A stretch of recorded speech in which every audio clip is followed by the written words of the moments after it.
Hello बच्चों, तो मैं आपके सामने प्रेजेंट हूँ एक नया टॉपिक लेके जिसका नाम है एप्लीकेशंस ऑफ गॉस थ्योरम। तो बच्चों, एप्लीकेशंस ऑफ गॉस थ्योरम में मतलब हम कहाँ कहाँ पे गॉस थ्योरम अप्लाई कर सकते हैं वो देख रहे हैं। सबसे पहली एप्लीकेशन बच्चों आपके सामने मैं लेके आया हूँ, वो है electric field intensity due to linear charge distribution.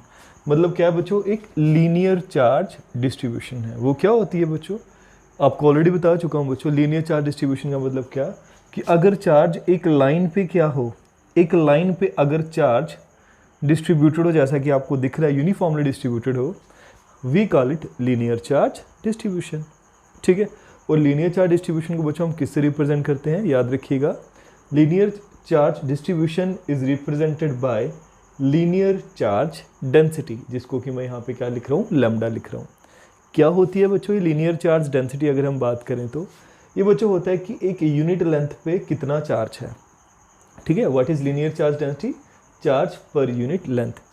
अच्छा, अगर चार्ज डेंसिटी ज़्यादा होगी मतलब चार्ज ज़्यादा डिस्ट्रीब्यूट हुआ है, ज़्यादा डेंस है।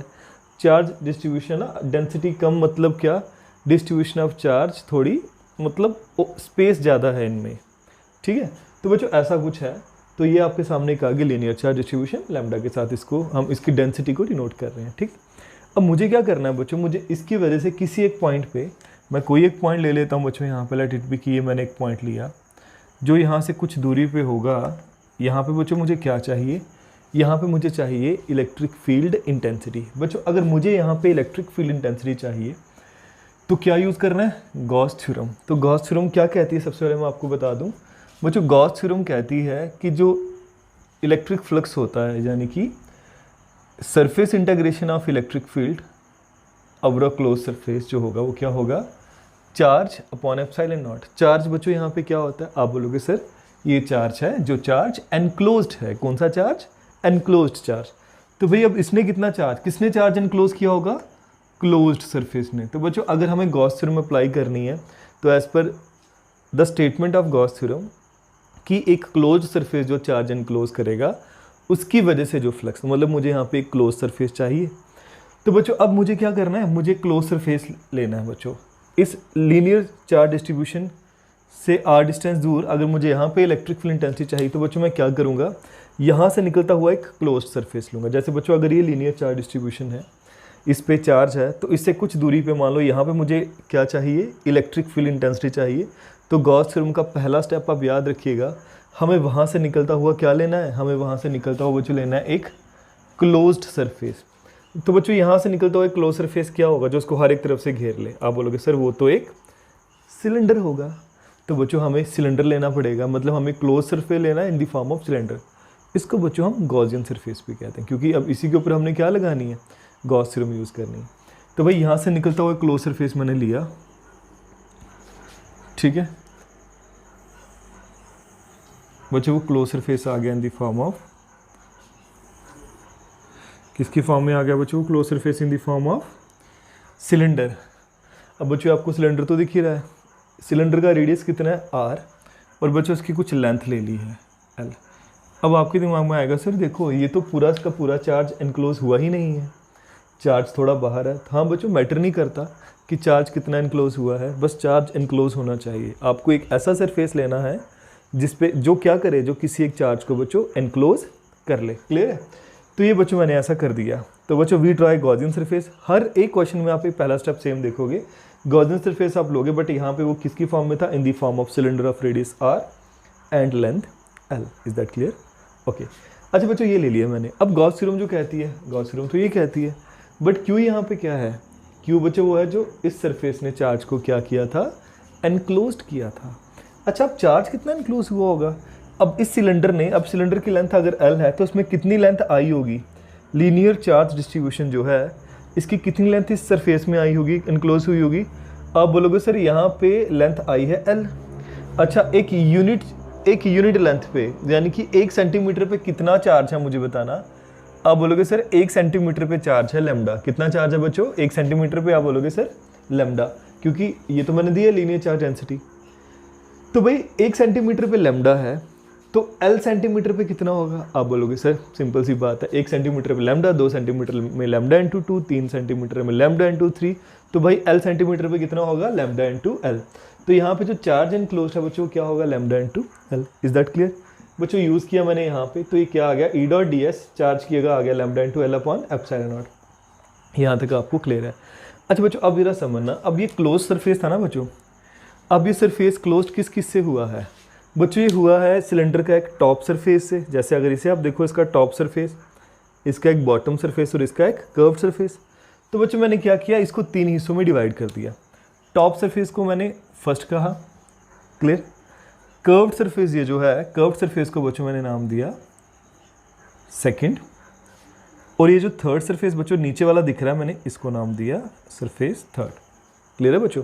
तो बच्चों अब मैं लिख सकता हूँ कि जो ई dot D S our the close surface था, अब इसको ओपन करके लिख सकता हूँ फर्स्ट में ई dot D S, second surface पे इन दोनों की डॉट प्रोडक्ट, और थर्ड सरफेस पे इलेक्ट्रिक फील्ड और एरिया की डॉट प्रोडक्ट की इंटीग्रेशन। क्लियर है? तो ये इसके बराबर, ये आपका आ गया lambda L upon epsilon not. Clear है? अच्छा बच्चों अब मुझे क्या करना है, पहले सरफेस पे, दूसरे सरफेस पे और तीसरे सरफेस पे। तो बच्चों फर्स्ट सरफेस पे मुझे एरिया और इलेक्ट्रिक फील्ड की करनी है डॉट प्रोडक्ट, तो मतलब मुझे पहले सरफेस पे एरिया लेना पड़ेगा। पहले सरफेस पे एरिया का एलिमेंट बच्चों ये आपका आ गया। अब इसकी डायरेक्शन क्या होगी? आप बोलोगे सर आपने बताया एरिया वेक्टर की डायरेक्शन परपेंडिकुलरली आउटवर्ड होती है, तो ये बच्चों डायरेक्शन आ गई एरिया वेक्टर की परपेंडिकुलरली आउटवर्ड। अच्छा और इलेक्ट्रिक फील्ड की डायरेक्शन क्या होती है? बोलोगे सर यहाँ पे टेस्ट चार्ज रख दिया। अब ये पूरी जो लाइन चार्ज है ये क्या करेगा, इस पे जो पॉजिटिव चार्ज है ये यहाँ पे रखेगा, टेस्ट चार्ज को इधर रिपेल करेगा। तो भाई सिंपल सी बात है, ये क्या आ गई? ये इलेक्ट्रिक फील्ड इंटेंसिटी आ गई। ठीक है, क्या एंगल है बच्चों दोनों के बीच में? एंगल यहाँ पे दोनों के बीच में आ गया 90 डिग्री।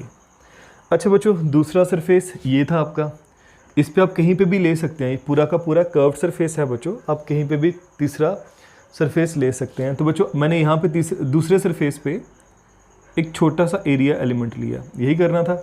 दूसरे सरफेस पे एक एरिया एलिमेंट लो और फिर वहाँ पे देखो इलेक्ट्रिक फील्ड क्या, फिर उन दोनों की कर दो डॉट प्रोडक्ट, यही करना है। यहाँ पे लिया। अब एरिया वेक्टर की डायरेक्शन बच्चों यहाँ पे भी आप जानते हो क्या होगी, यहाँ पे अगर आप लोगे तो डायरेक्शन इस तरफ परपेंडिकुलरली आउटवर्ड, तो भाई एरिया वेक्टर की डायरेक्शन तो वही आ गई। अच्छा तो इलेक्ट्रिक फील्ड इंटेंसिटी की डायरेक्शन क्या होगी? तो बच्चों यहाँ पे आप रखिए एक टेस्ट चार्ज। टेस्ट चार्ज जब आप यहाँ पे रखोगे ये पूरा का पूरा चार्ज इसको इधर रिपेल करेगा, तो भाई यहाँ पे इलेक्ट्रिक फील्ड इंटेंसिटी की डायरेक्शन भी क्या है? सेम है। बच्चों एक बात मैं आपको बता दूँ जो आपको हमेशा याद रखनी है कि लाइन जो हमने यहाँ पे ली है इसे आप इनफाइनाइट लेंथ बोल सकते हो। इनफाइनाइट लेंथ क्या मतलब होता है, मैं at the end of this topic आपसे डिस्कस करूँगा। मतलब इसकी लेंथ काफ़ी ज़्यादा है, और वो ज़्यादा कैसे होती है वो हम देखते हैं।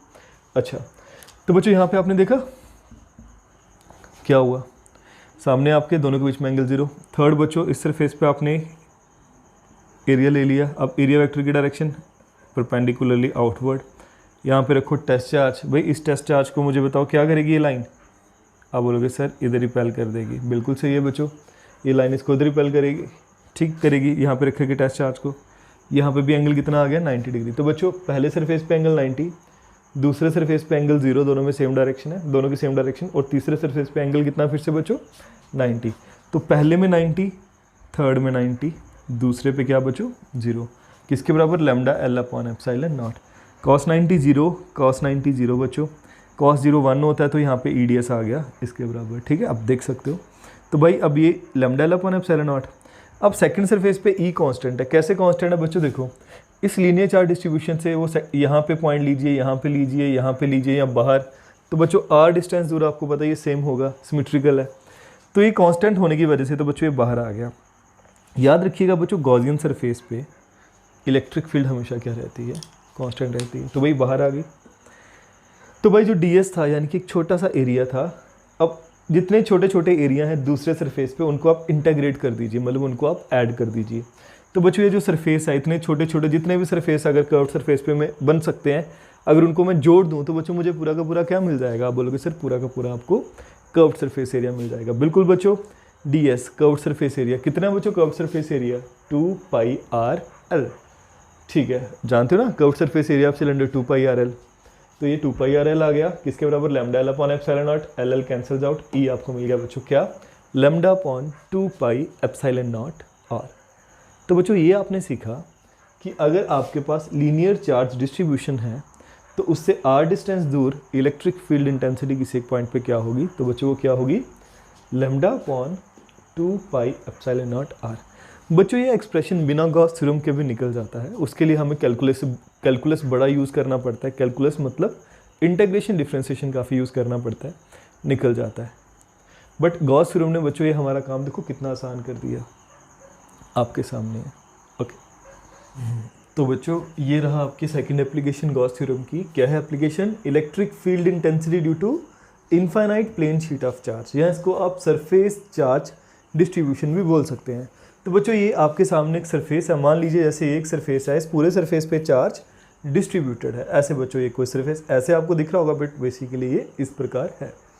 अच्छा बच्चों, अब इस पूरे पे चार्ज डिस्ट्रीब्यूटेड है और आपको पता ही है surface charge distribution is represented by surface charge density. इसको हम डेंसिटी से रिप्रेजेंट करते हैं और बच्चों वो क्या है, sigma.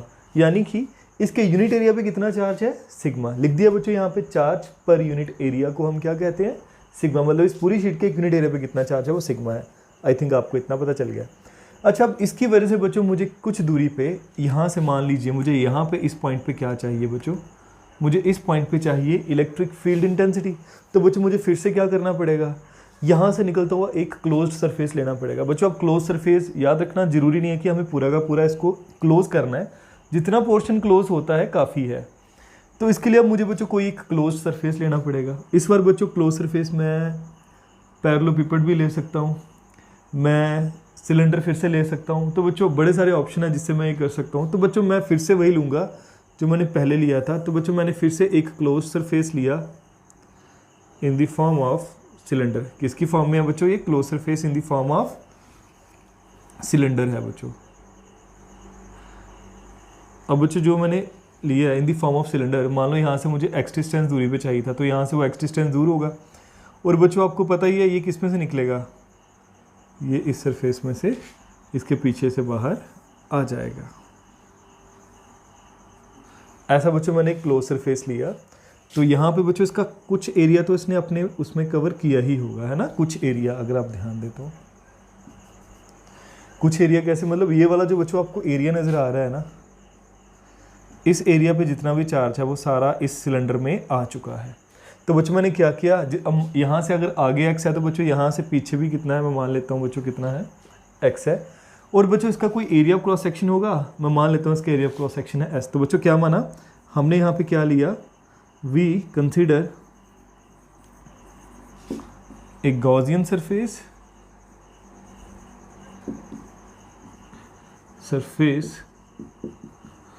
In the form of cylinder. बच्चों देखो आपको मैंने पहले भी बताया था, गॉस थ्योरम लगाने का सबसे पहला तरीका क्या है कि आपको क्या करना है, जिस भी पॉइंट पे इलेक्ट्रिक फील्ड चाहिए वहाँ से निकलता हुआ एक क्लोज्ड सरफेस ले लो जिसमें वो थोड़ा सा चार्ज आ जाए उस चीज़ का।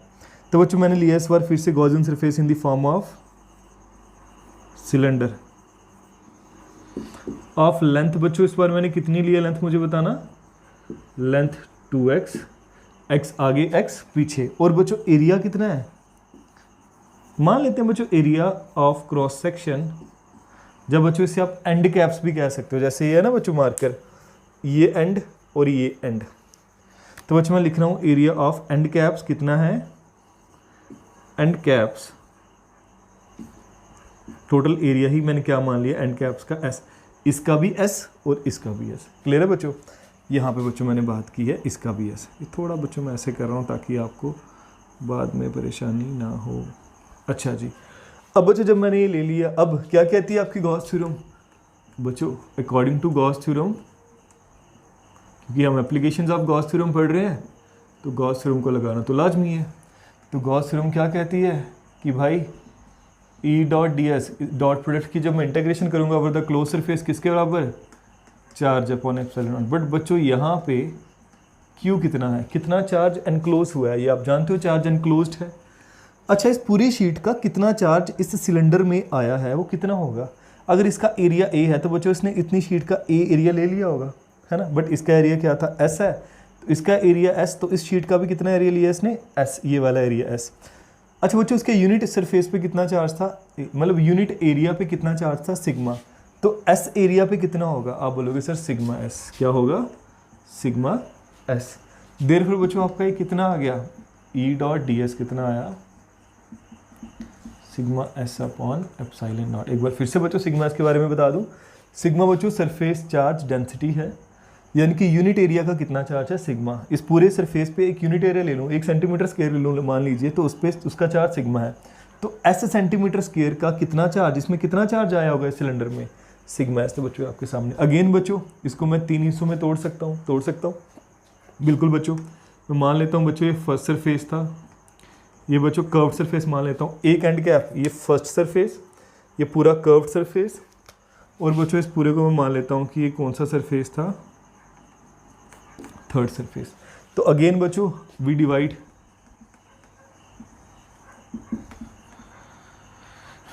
इट इनटू 3 पार्ट्स,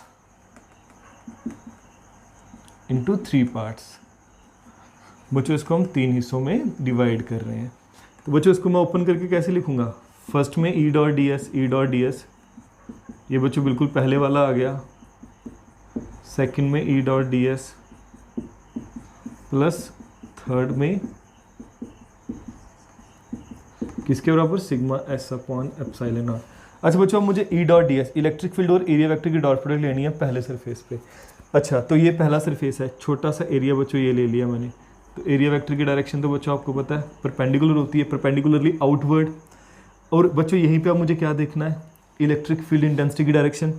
रखिए यहाँ पे टेस्ट चार्ज, ये पूरी की पूरी शीट उसको इधर ही रिपेल करेगी, मतलब इलेक्ट्रिक फील्ड की डायरेक्शन भी वही, एरिया वेक्टर की डायरेक्शन भी वही, एंगल दोनों के बीच में 0, पहले का हो गया। अब दूसरे सरफेस पे ई और डी एस का देखना है बच्चों।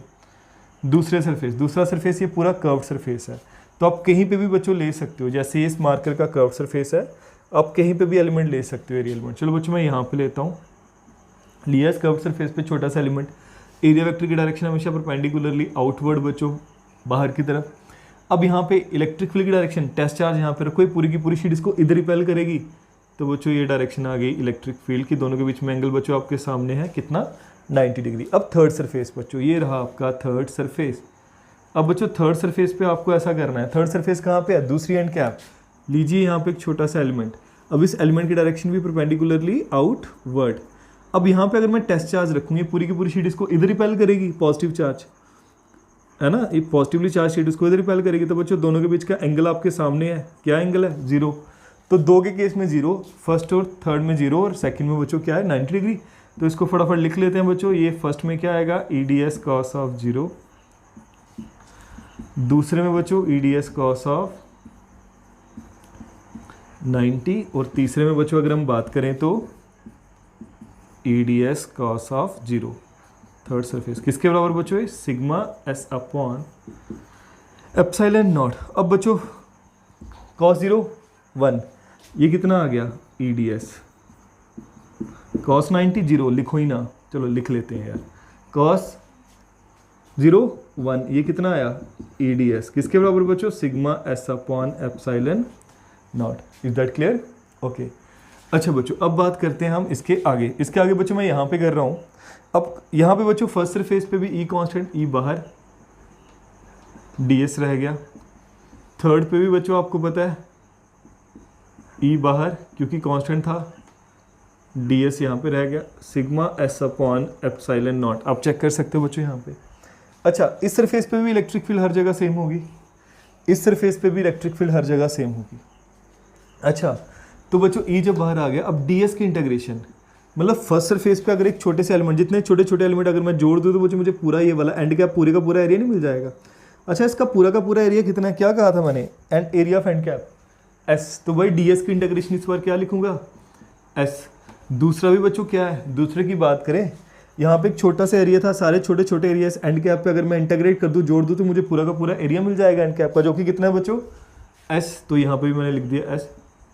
तो बच्चों ये आपका आ गया sigma S upon epsilon not, E S plus E S 2 time E S, sigma S upon epsilon not, S S cancel out हो गया बच्चों।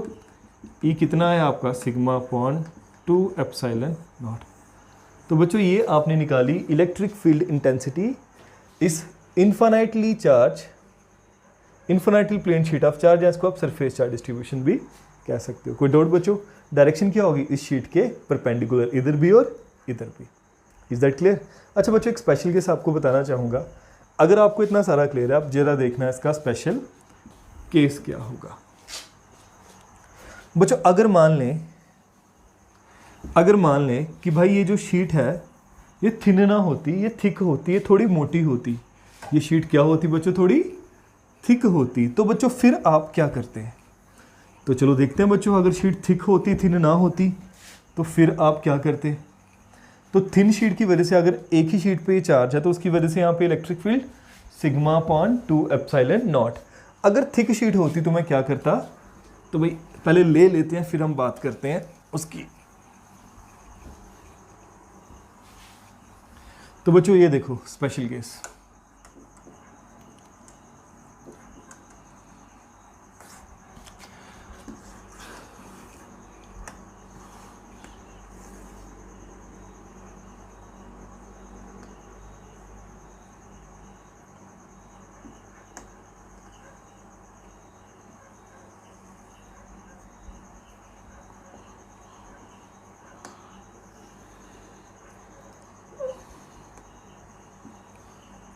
तो भाई ऐसी कोई एक शीट आपको दिख रही होगी, थोड़ी सी यहाँ पे थिक सी है।